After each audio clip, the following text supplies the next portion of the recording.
Napaka-GG Moon kong pala dati ah. Kahit naman ngayon, GG Moon pa rin ako.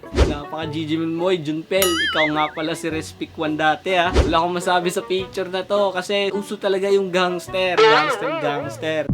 Watch more videos at Junfel Hilig YouTube channel. Don't forget to hit the subscribe button and also click the notification bell for more updates. Yo, what is up mga boss, and welcome ulit sa napakabagong video. And by the way, it's your boy, this is Boss Junpel J of Jeffrey Films. For today's content, gagawin natin ngayon ay ang reacting my old picture. So bago natin sisimulan, sa mga boss ko dyan na hindi pa nakasubscribe sa YouTube channel, don't forget to visit my YouTube channel, Junfel Hilig. Pakiclick ang subscribe button at ang notification bell para lagi po kayong updated sa mga bago kong video. Okay mga boss, so ito meron akong mga throwback picture. Nakita ko to sa mga old account ko. Nakita ko sa dati kong mga slideshow. Yung iba, pinag-screenshot ko lang. Matagal na talaga tong mga picture na to. Kaya ayun mga boss, ipakita ko sa inyo. So magsisimula na tayo. Eto, number 1. Pinakauna. Eto sa picture na to, August 26, 2008. Nag-drum ako.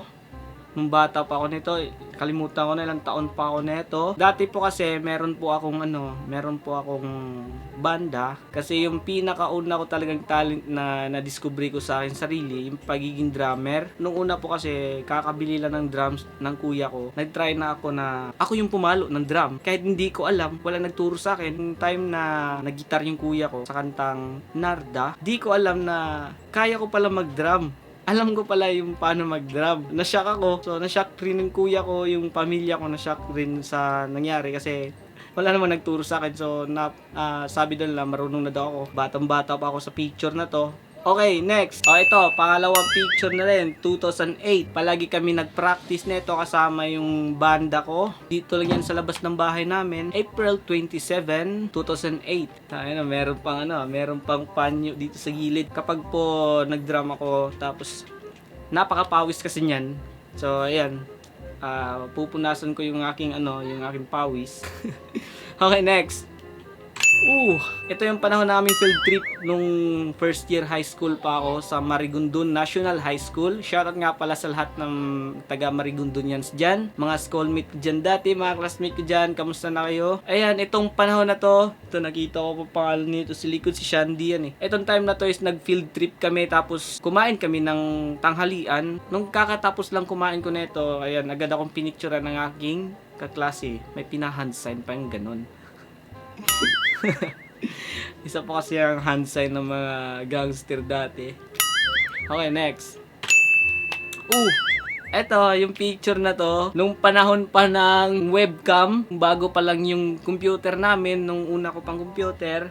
Tapos meron kaming webcam, nakalimutan ko yung pangalan, Fortic ata, yun yung gaganon-ganon mo lang. Yung gagamitin dati ng gumamit ng Yahoo Messenger, panahon pa ng chat-chat dati, wala pang Facebook. Meron ng Facebook pero hindi uso yung chat dun, hindi uso yung video call. Kasi dati, uso talaga yung video call dun sa Yahoo Messenger. Naabutan ko pa yun. Tapos naabutan ko pa rin yung panahon ng Friendster. Ito yung kapanahonan ng Friendster eh. Lagi akong nagpicture gamit ang webcam. Hey, next. Itong picture na to is kakatapos ko lang maligo, kakatapos ko lang kumain, tapos papunta na ako ng paaralan niyan. Nakikiselfie ako sa bago kong cellphone. Keypad pa yung cellphone na yan eh. Yung Nokia 3110C. Kakabili lang ng aking mama kasi binigyan nila ako ng birthday gift. Ayan, nag-selfie muna ako kasi bago yung phone ko. Okay, next. Itong picture na to is panahon ng first year high school dun sa classroom namin kasi mahilig talaga ako mag-picture dun sa school namin. Tapos itong picture na to, pinicturean ako ng aking kaklase nung time ng recess. Walang teacher niyan. Kaya ayan, selfie pa rin, gumaganon. Next. Itong picture na to is 2009.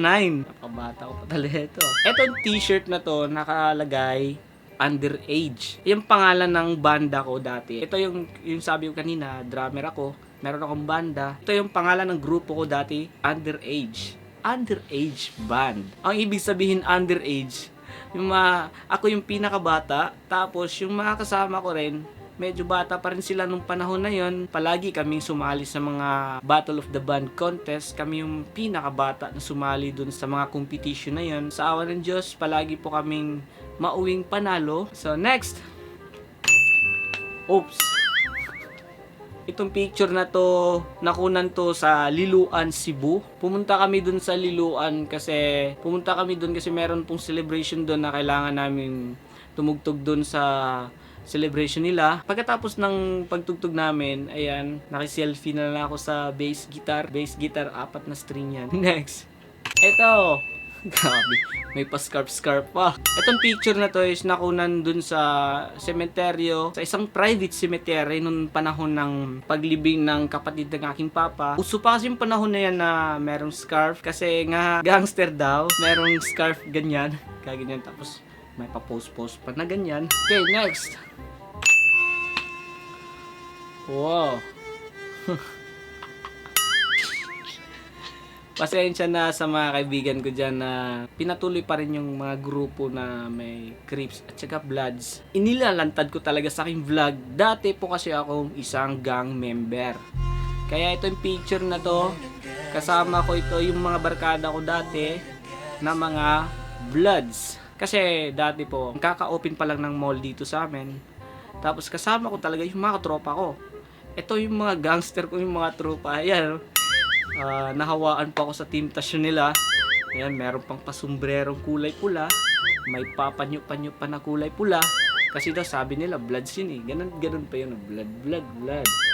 Ito yung grupo nila. Ewan ko lang kung meron pa to ha. Kasi sa pagkakaalam ko, nahinto na sila. Kasi yung iba, nasa kulungan na. Yung iba, may asawa na, may mga anak na. Kaya ayun, parang balita ko, wala na ata to eh. Okay, next. Oh. Yung buhay ng gangsta. Ito yung panahon na nung bago pa lang akong natutong mag-Photoshop.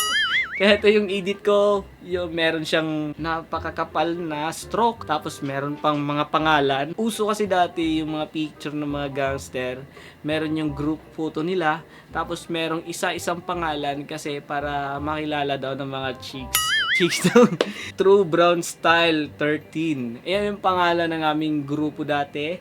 Basak Gesano Grand Mall Hood. True Brown Style TBS 13. To shoutout nga pala kung buhay pa kayo, kung nasa na kayo. Shoutout nga pala kay Jirel, Chikoy 13, Gian's 13, Ash, Frox 13. So yung Series Pick 1, ako po yan. Ako po yan. Tangin na yun. Napaka-GG moon kong pala dati. Kahit naman ngayon, GG moon pa rin ako. Walang. Okay, next. Ito, practice edit pa rin. Pasyong Saranggola. Ang laki ng mga t-shirt. Fobo brand yan. Tsaka Dikes. Uso pa kasi ng mga gangster. Fobo t-shirt at tsaka Dikes. Tapos meron jug tag. Tapos may mga shorts. May mga shorts na may side pocket na sample Dikes. Ganon. Kasi pag gangster ka daw dati, pag ganyan yung suot mo, astig ka na talaga. Ayan, explain ko na sa inyo. Yung codename ko nga pala dati is Mr. Respect 1. Okay, next. Ito yung sabi ko sa inyo. Itong picture na to is nung panahon na palagi kami nagtambay sa Grand Mall. Ayan, yung mga tropa ko, napakasakit sa ulo niyan kasi mga kabataan kasi palagi na lang gulo yung hinahanap nila. Ito din yung panahon namin noon. Nakatambay lang kami sa labas ng mall. Kahit wala kaming bibilin sa mall, pupunta ka pa rin kami ng mall kasi dyan yung spot namin. Dyan po kami palaging nakatambay sa labas. Kasi pag may nakita po kaming ibang kulay na panyo, kasi yung panahon na yan kami ay mga Bloods, pag may nakita kaming kulay blue na panyo, masasabi namin sa isipan namin, ayun pre, kalaban yan. Ayan, kalaban yan. Kaya ayan, paglabas ng mall, manda sila sa amin. Kaya ayan, mabugbog namin sila. Sundan kami ng mga barangay dati. Kaya napaka-enjoy talaga ng buhay namin dati, no? Hindi ko pa alam nung panahon na yun na delikado pala yung mga ganyan-ganyan. Kaya nahinto ako. Okay, yun na ba lahat? Hey, Yun na lahat. Kasi mga boss, dati po kasi napasok ako sa mga ganggang na yan. Sa panahon kasi namin, basta pag may nakita kaming kalaban, ayan, kalaban talaga yan. Pag may nakita kaming ibang kulay ng panyo, kalaban na yan. Nung naging dancer na ako, na-realize ko na talaga na walang magandang may dulot yung pagiging gangster, pagiging merong grupo, mga gang na yan. Napasayaw kami sa ibang lugar, tapos napakaraming gangster. Kung tutuusin, kalaban namin sila. Tumigil ako sa pagiging tambay ng kasama yung mga tropang ganyan.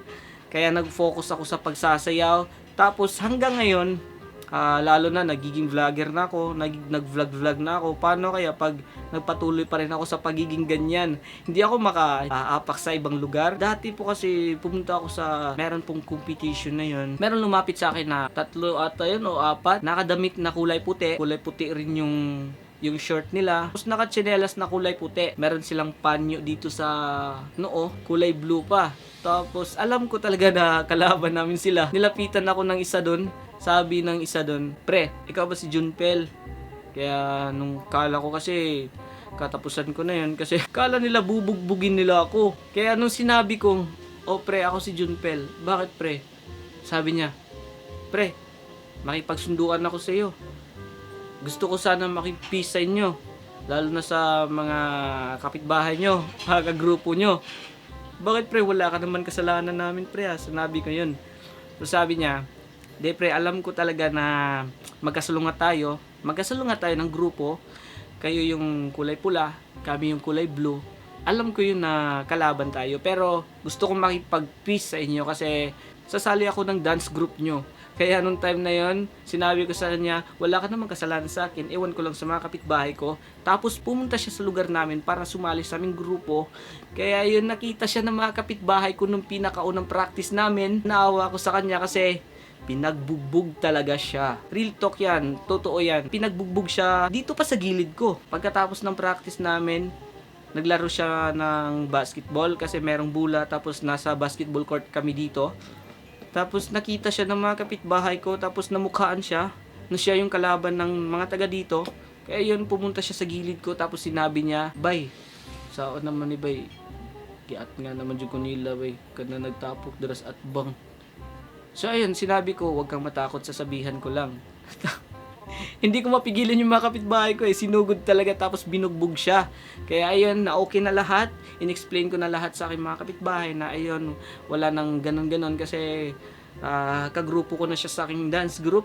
Kaya sabi ng pinsan ko na isa ding member ng gangster dito dati, sabi niya, "Okay boss, okay lang yan. Welcome na siya dito sa lugar." Kaya hanggang ngayon, yung kagrupo ko siya, tapos napangasawa na yung kagrupo ko rin na babae, tapos sila na yung nagkatuluyan ngayon, meron na silang anak. So ayan, yun lang yung kwento ko dati, tapos pinakita ko yung mga throwback picture ko.